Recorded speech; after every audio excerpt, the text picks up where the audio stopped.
Thank you for that fantastic introduction. I hope I can live up to that. So I'm Tim. I work at a company called Datasift.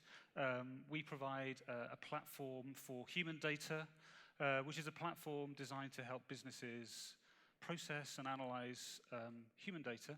And by that I mean any of the data that humans generate in their everyday lives. We've heard a lot about that already today. Let me just get on to the next slide here. So we've heard about this vast array of different types of human data that gets produced. We've heard about emotional data, emotional detection, which is able to understand how people are reacting to whatever they're viewing or experiencing. There's social media data, which captures the ideas, thoughts, and interests of people. There's 2.1 billion people which express themselves online. All of that sort of stuff gets captured into social networks. There's wearable technology which captures how people move and sleep and other aspects of their bodies.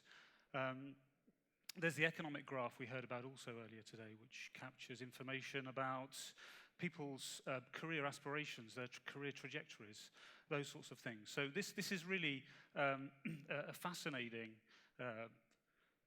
type of data with huge potential for science and business.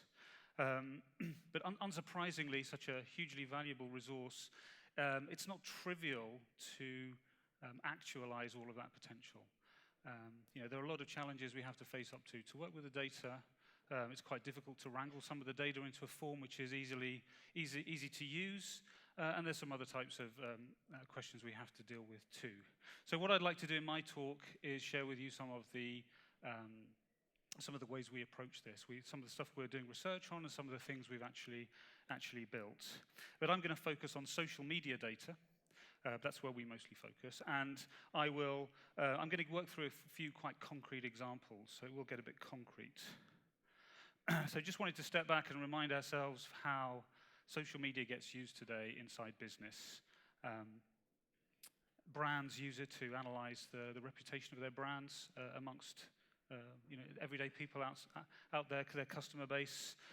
We have content and media analysis trying to figure out what type of content people engage with, which media outlets and channels work best or better than others, taking an entire vertical and running those sorts of analyses inside a vertical to see which players are getting the biggest share of voice and so on, and also market research, finding out what inspires people and using that to inspire your own creative as a marketer when you're producing campaigns.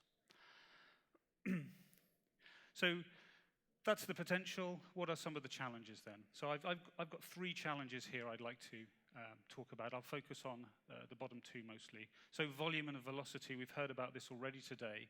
2.1 billion people expressing themselves online, 1 billion people per day on Facebook alone.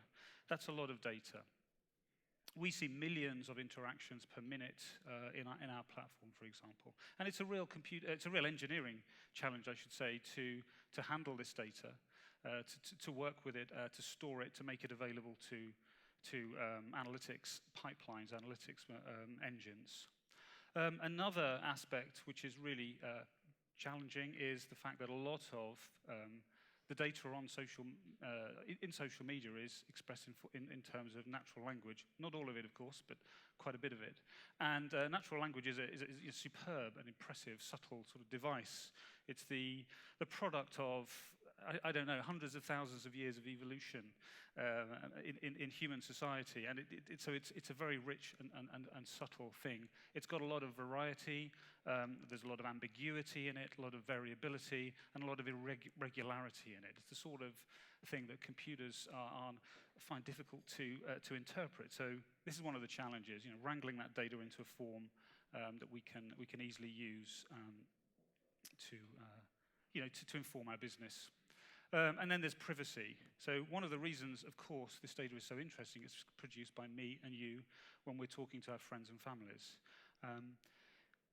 And by that very fact, it's very, very important to respect the situation, the context in which that data is generated. People tend to often communicate with their friends and family in confidence. Sometimes, of course, they'd like to broadcast points of view to the world. Oftentimes, they're talking to their networks in confidence. So we need to find a way of tapping in to this valuable resource while respecting people's privacy. We put that at the very center of our approach. So I wanted to start then with an example, an illustration of how you can get into difficulty and the sort of pitfalls you can run into when you try to use social media data to inform your business. So this is an example of the run-up to the Scottish independence referendum last year. The Bank of England were interested in monitoring confidence in the financial system around that time.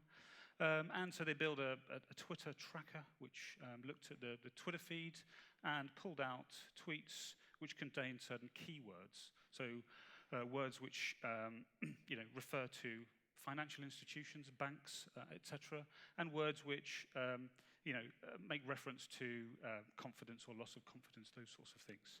And interestingly, in the run-up, in a few days before the referendum, they saw a spike. And in fact, the words RBS and run were trending here.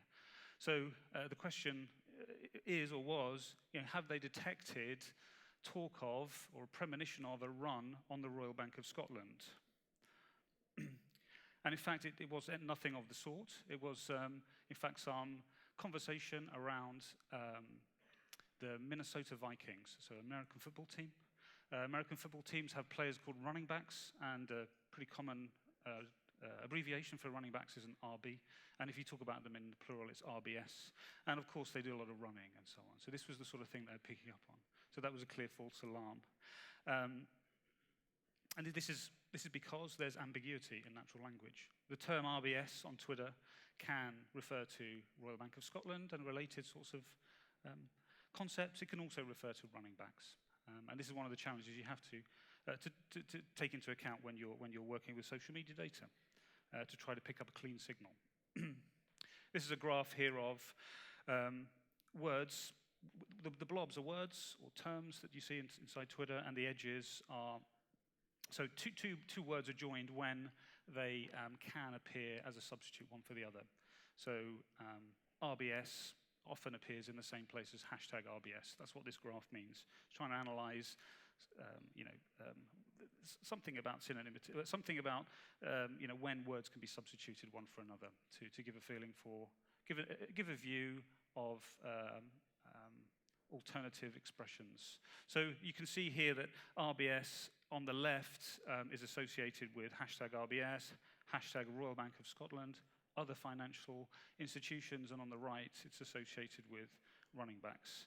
And that's those sorts of structures are out there inside Twitter, and you can easily bang into them if you're not careful when you're analyzing the feed. Synonymity is another challenge you have to cope with. I'm not sure we can see this very easily. Synonymity is another challenge. So here, I've got NFL, the National Football League, American Football League at the center, and I have all of the terms which we found can sometimes occur where hashtag NFL occurs in Twitter. And you can see there's a lot of unsurprisingly related terms, a lot of team names, and there are some football stars in there too.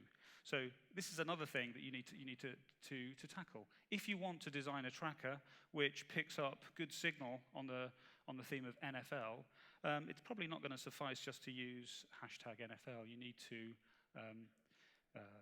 put into your tracker a large number of keywords, perhaps these keywords and potentially others.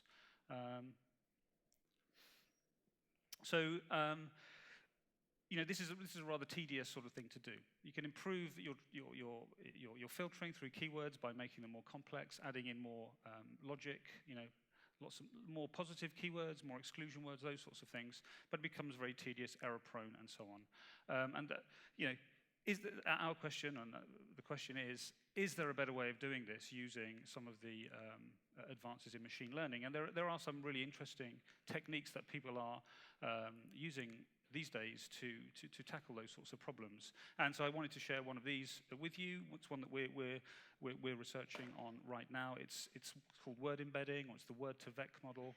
It's quite well known by now, but I just wanted to show you how we use it. So the idea here is to move away from words themselves and to try to work with something more abstract, like the meaning of a word. So you would like to be able to track NFL. You don't want to use the term NFL. You would like to somehow track anything which has the same meaning as NFL. So you need somehow to get to a representation of the meaning of a word. And that's what this word embedding algorithm does. Essentially what it does is it consumes a large amount of text. So you can throw at it a large part of Twitter, let's say, and it will gulp it down and cook it down, and the idea is that it produces at the end, the result of this machine learning task is a sort of dictionary, which translates a word into its meaning.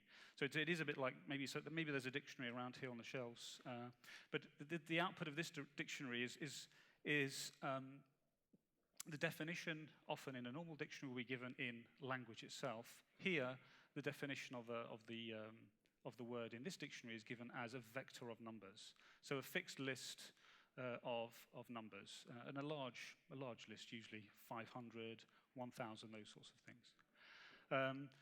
So that's the idea here, is to run a machine learning algorithm that gives you this sort of mathematical abstract representation of a word, and the mathematical representations somehow capture the meaning of the words. And I'll just spend a minute going through how the algorithm works. So the idea is, as I said, words are mapped to vectors. That's what those long green bars are. And the way this works is you build a system who's given the objective of predicting words in the middle of sentences. So this sentence here, what's the best season to visit Mexico? If I were to remove the word season and ask you to fill it in, you'd probably be able to give a pretty good guess at it. You might say, well, season or month or time of year, those sorts of things. So this is the sort of problem that we can formulate in computer science. We give this to a neural network and a mapping, and we run this algorithm to sort of learn how to do better at predicting words in the middle of sentences like this.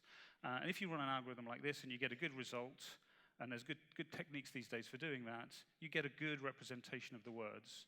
The green bars are good representations of the meanings of words. And there's an example on the right there for Mexico. You can see what I mean. Mexico gets translated to that long list of numbers, which goes on off the bottom of the page.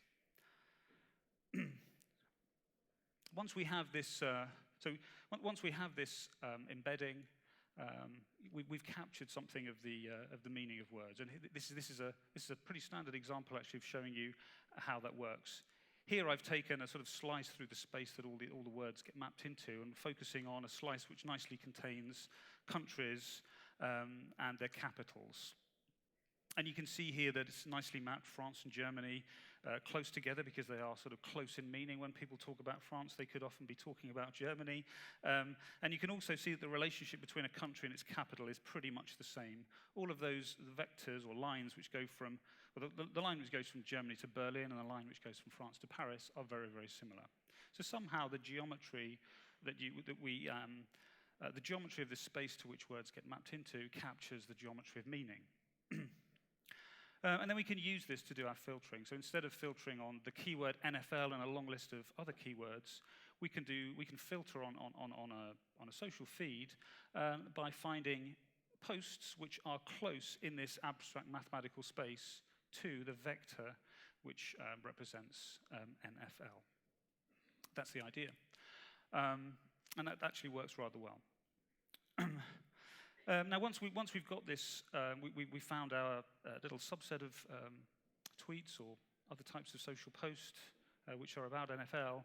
We'd like to understand what they're telling us. What's the structure of that particular set? What themes are being discussed inside? And there are a number of approaches you can take to do that. One would be to make a statistical comparison of the subset to the total space. Sort of statistical comparison, or you can just focus in on the green disk itself and look inside and use some clustering algorithm to reveal the structure. And I wanted to show you an example of that here. So I've done this analysis for a keyword diesel. So I've taken posts. This is actually Facebook topic data. These are posts which are close to the word diesel. And I've drawn here the internal structure revealed by a clustering algorithm inside that green blob. So diesel is quite an ambiguous term, and what's happening here is the clustering algorithm is sort of disambiguating the term. So you can see that there is, I've got these sort of enumerated here. So there is a cluster which is about diesel engines. You can see that here. I'm making the Facebook topics explicit on these diagrams. So there's diesel engine, and there's talk of cars and trucks and so on. There's a Vin Diesel cluster, the movie star. Other movies, other movie stars, and so on. It's found those. There's a cluster about the environment, obviously very topical, talk about diesel these days. There's a couple of fashion clusters, one about diesel, the brand, and other types of brands that get mentioned in association. And there's a sort of watch cluster too. And there's even a pet cluster. So people call their pets Diesel. So you've got Diesel the cat and Diesel the dog coming out. So that shows you how you can use some unsupervised algorithms to sort of reveal the inherent structure inside a data set that you've picked out using these abstract word-to-vec representations of the meanings of words, and avoided all the human supervision and an error that often goes into it. So I wanted to switch gears now and go back to privacy, which I mentioned at the beginning. So, we've looked at a couple of ways of, a couple of techniques for revealing, for filtering and revealing the structure inside social data. And so the question we had at the beginning is, can you do this whilst protecting the privacy of the people that created that data? So I think the answer is yes, and I think we're doing that in our Facebook topic partnership with Facebook topic data partnership with Facebook. And I'd like to just explain to you how that works. So the example here is Wimbledon 2015. I'm looking at the crowd from the back, the crowd of people that are watching the final. These people are all sitting on Henman Hill. So there are a bunch of people cheering on Federer and a bunch of people supporting Djokovic. And so this is the sort of image for the sort of way we process Facebook topic data inside our platform. You can't see people's faces. There's no personally identifiable information on these on the data. However, nonetheless, you can still read out quite a lot of interesting structure from the data. So these are the sorts of things you can do. We are starting with anonymized data, and we can do a bunch of aggregations which reveal interesting structure in the data. So first of all, in the middle there, we could count how much share of voice does Federer get? How many people are cheering for Federer compared to Djokovic? And you can start to split that down and break it down further. You can look at how that support varies over time.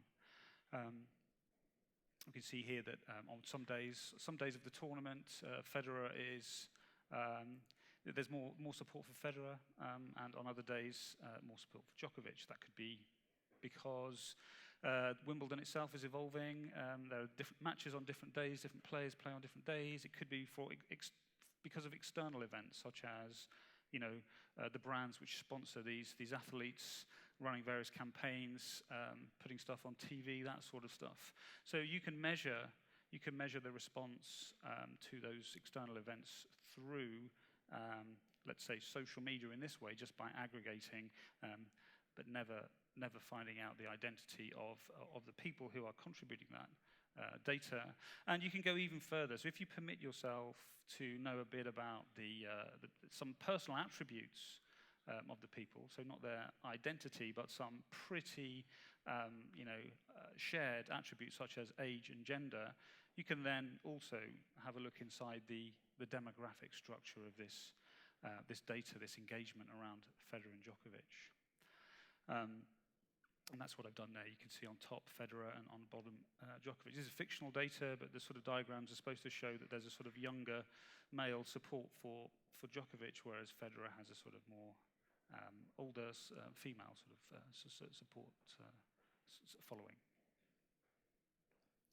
You can apply the same technique back into the approach we looked at earlier with the clustering. So here, this is a couple of the clusters that our unsupervised algorithm found inside the diesel data. And again, these blobs refer ultimately to posts inside the social network, and if you have access to age and gender of the authors of those posts, you can find out the same sort of thing.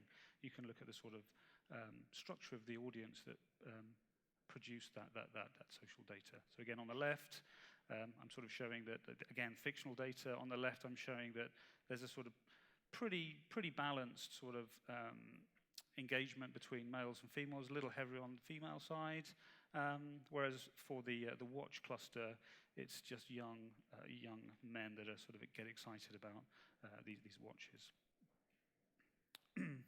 So those are the examples, the illustrations of how we do it, and this is sort of how it's formalized and architected into the platform we've built with Facebook to make this data available safely. So the idea is that inside the Facebook network, our analytics engine has access to some of the data. It has access to the text.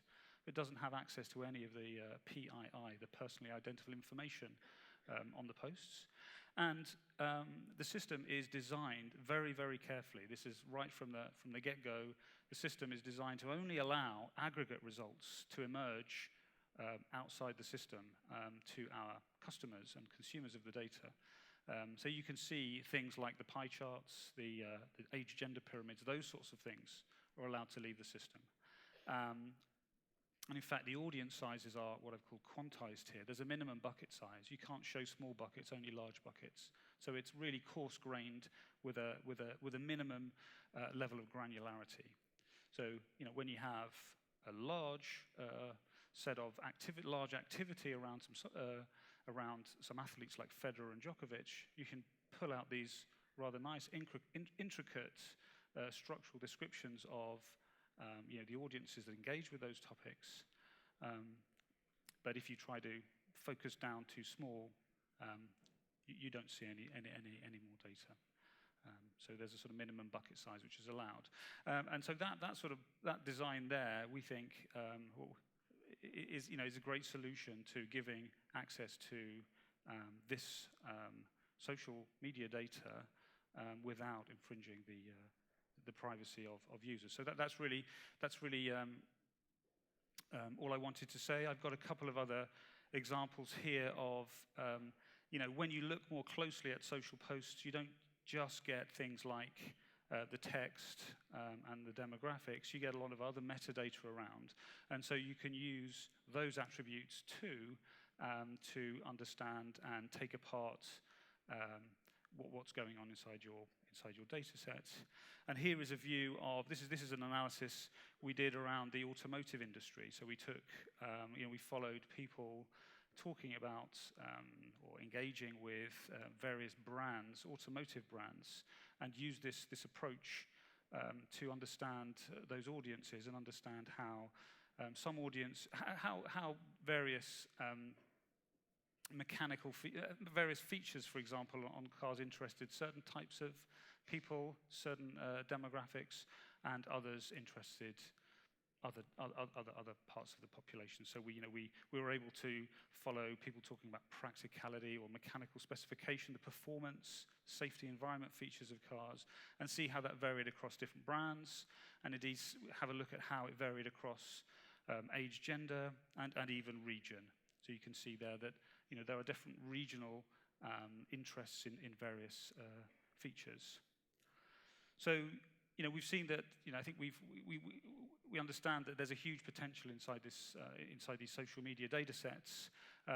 It's difficult to process and work with this data, but we're making good progress. There's some great contributions from machine learning to help us with that, and I think we can do it in a privacy-safe fashion. So thank you very much.